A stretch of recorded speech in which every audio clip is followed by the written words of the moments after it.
નમસ્તે. આપણી શાળામાં 7 અલગ અલગ મંત્રાલયો કાર્યરત છે અને હું આ શાળાની મહામંત્રી છું. મારું મુખ્ય કામ આ 7 જૂથો વચ્ચે સંકલન સાધવાનું છે. જૂથના મંત્રીઓ પોતપોતાની કામગીરી બજાવે છે, પરંતુ તે કામ સમયસર અને યોગ્ય રીતે થાય છે કે નહીં તેનું સુપરવિઝન હું કરું છું. હું દર શનિવારે 7 મંત્રીઓ સાથે બેઠક કરું છું અને તેમની મુશ્કેલીઓ સાંભળું છું. જો કોઈ જૂથના મંત્રીને માર્ગદર્શક શિક્ષકની જરૂર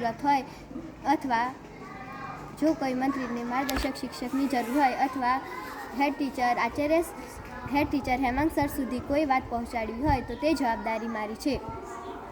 દરેક જૂથના અહેવાલો ભેગા કરી આખી શાળાનો એક માસ્ટર રિપોર્ટ તૈયાર કરી હું આચાર્યશ્રીને સુપરત કરું છું.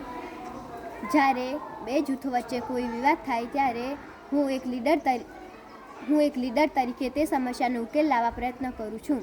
મારો અનુભવ સાહેબ, મને મહામંત્રી બન્યા પછી સમજાયું છે કે નેતૃત્વ એટલે માત્ર હુકમ કરવો નહીં, પરંતુ દરેકને સાથે લઈને ચાલવું. આ જવાબદારી મને આયોજન અને સમયપાલનના પાઠ ભણાવ્યા છે. અસ્તુ.